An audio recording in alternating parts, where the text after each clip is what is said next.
Yes, I suppose we will have to see. The COMELEC will have to determine if they are nuisance candidates or if they are true candidates for the upcoming election. The decision or the determination as to what the status is of the other candidates who filed under the name of Marcos will be dependent on, will really be up to COMELEC. So we will leave it to them to decide on how to handle that situation. Sir, clarify ko lang, you won't file, kayo mismo, you won't file for their disqualification? Sorry? Have I filed? No, I mean, sir, kayo mismo, wala po kayong plan to file disqualification against them? Well, not as yet, because tinitignan pa lang namin. Hantayin namin siyempre hanggang sa dulo ng filing period. And then we will see what we will have to do. Kasi titignan muna namin kung sino yung nakapag-file, kung sino... well, we'll just have to see the status of all of the names of the people that have come to file. Hindi lang naman sa presidente, pero sa lahat ng ibang position. Then we will decide what to do. Good morning, sir. Dwight De Leon from Rappler. Sir, I would just like to ask, are you able to tell us ano yung pinag-usapan nyo ni Mayor Sara? Were you trying to convince her to be your VP? Or was presidency always the plan for you? Well, very early on, we talked about it. Yung very much publicized, yung pinuntahan namin siya bago nung birthday niya. We talked about politics but no specifics. And since then, hindi na kami nag-usap sa specifics. Yung mga ganyang klaseng usapan, ikaw mag-presidente, ako mag-vice, ikaw mag-vice, ako mag-president. Wala kaming hindi na umabot yung usapan namin sa ganun. Sir, are you considering Senator Bongo as your VP? Are you considering Senator Bongo as your VP? Paano yun? Bong. Bong to the third power. Baka pwede rin. We'll see. Kaya nga, nagulat. Siguro, pati kayo, lahat naman tayo, nagulat yung mga pangyayari ng Sabado. So we still have to determine what the effects of all of that will be, not only on me, but also the rest of the candidates in our party specifically. Yeah. Ano pong mangyayari doon sa motion for reconsideration ninyo for the VP protest? Is that considered withdrawn with your filing of COC? I believe the Miriam doctrine is when you take your oath that you abandon. Rather, it becomes smooth. It becomes smooth. The protest becomes smooth after the election when you have won your position and you take your oath. Friend, last question, and this is from our reporter covering you. Are you willing to accept more media interviews where you can be asked about your father's martial law? I have never refused any interview on any basis whatsoever. I don't know where that's coming from. When have I refused to answer questions about anything?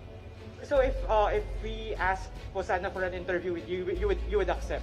Well, my comment always is, if you have something new to ask me, mahirap naman if we will be having the same conversation I've been having for 35 years. But of course, I do not know where that comes from. I have never turned down an interview.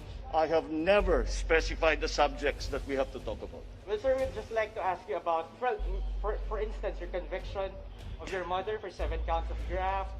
You and your siblings were named beneficiaries of 2 illegal foundations. I misunderstood. Not here and now. I'm here for filing. But thank you. Thank you. Hi, sir. Hello, good morning. Los Baños from TV5. Sir, may we know more details about your talk with Mayor Sara Duterte? Why it, quote-unquote, collapsed? Bakit hindi na napunta There were no talks to collapse. I mean, bakit hindi na po nagdetalye na ikaw yung vice, ikaw yung presidente? Because the favorite sport of Filipinos is politics, and everybody was speculating. But the speculations are not necessarily based in fact. Nakita niyo naman ang galaw ni Mayor Inday, so I think that puts paid to all of those speculations. I mean, bakit po hindi na natuloy yung posible sanang tandem ninyo ni Mayor Sara? Kasi hindi naman sa tumakbo. Tapos. Di ba?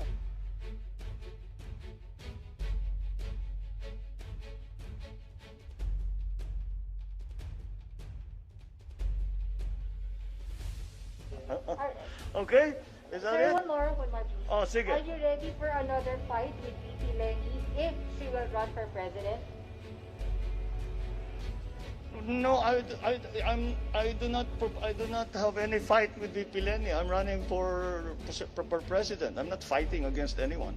I mean, another round of election, of campaigning, fight meaning laban sa I eleksyon. don't. We have Senator Ping is filing as we speak. So it's not going to be that kind of election. Marami kami. Ready kayong maka-face-to-face ulit makasama sa election si VP Lenny? I would not file my certificate of candidacy if I was not ready to campaign, if I was not ready to answer all your questions, and so I am ready to answer your questions. I'm ready to campaign, and that's what we're going to do. Thank you, sir. All right? Yes, sir. Thank you. Sir. Maraming salamat. Sir, There's just one more here. Sir, just one. Yesterday you've mentioned you want to be a unifying leader. And Yes. today you've mentioned you don't want to talk about the same question or the same topic for how many years already. Now, how would you like to become a unifying leader when there are still these questions running around? In my view, those questions have all been answered. So we unify now in the face of the COVID crisis, in the face of the economic crisis. That is what I am talking about when I say a unifying leadership. Yan ang kailangan natin ngayon. At siguro ang hangarin ko, ang layunin ko ay makapagbigay ng tinatawag nga na unifying leadership para magkaisa ang mga Pilipinong harapin natin itong COVID, harapin natin ang pag-ahon at pagbukas ng ating ekonomiya.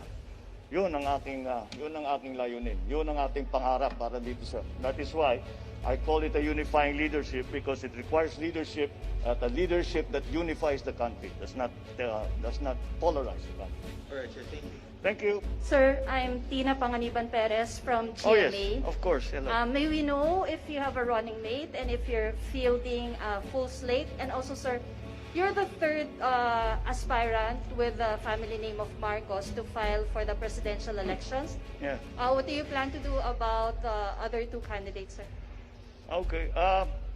Well, right now, from the part I filed under Partido Federal ng Pilipinas, and as of now, no one has filed for vice president under PFP, and I'll be very candid with you. The reason why that is that the original plan was for us to adopt PRRD for our vice presidential candidate. Pero sa mga nangyari noong nakaraang Sabado, nagbago lahat ng plano. Kaya't ngayon, nagkukonsulta kami, yung partido, at siyempre lahat ng ating mga ibang kasamahan na kung anong dapat gawin and what do we do now. And so that is where it is. Yung sa Senado naman, we will be providing you with a list of our senatorial candidates in the very near future, within days from now. Kung mapupuno ang yung 12 na punong slate, I cannot say for sure yes, but at the very least, siguro we will field 7, 8, maybe 9 candidates at the very least. Baka mabuo pa nga yung 12. Sir, I'm Tina Panganiban Perez from GMA. Oh yes, of course. Hello. May we know if you have a running mate and if you're fielding a full slate? And also, sir, you're the third aspirant with the family name of Marcos to file for the presidential elections. Yeah. What do you plan to do about the other two candidates, sir? Okay.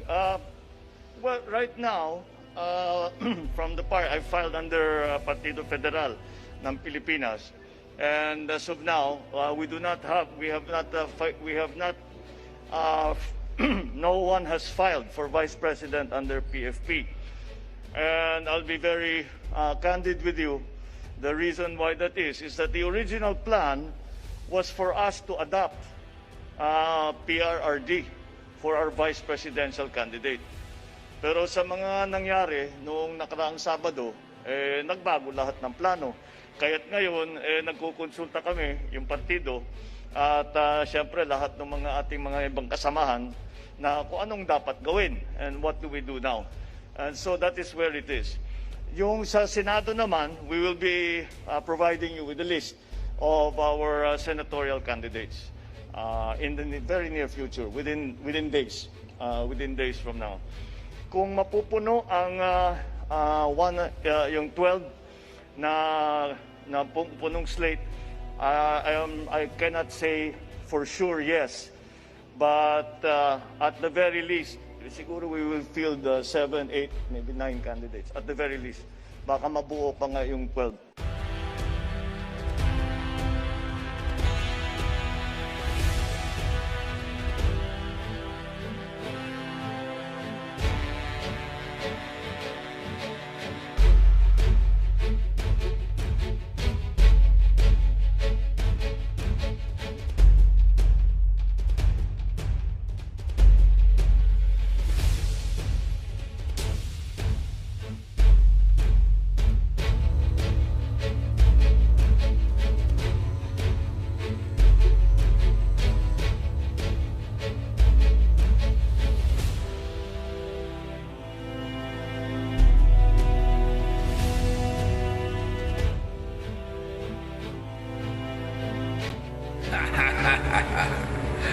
Talagang ito si tatay magaling sa political strategy. Alam nyo guys, nakatakda na silang dalawa talaga ang magiging tandem. Alam nyo, nung una pa lang parang nung malaman kong hindi siya tatakbo as Vice President, parang nanlulumo ako. Yung pala may twist na nangyari. So kayong mga kalaban, huwag muna kayo magbubunyi. Hindi patapos ang laban. Nandito na ang tigre tsaka ang agila.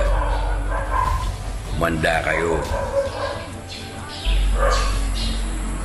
Yan talaga ang nasa prophecy. Hindi pwedeng magkahiwalay. Bongbong, Tatay Digong.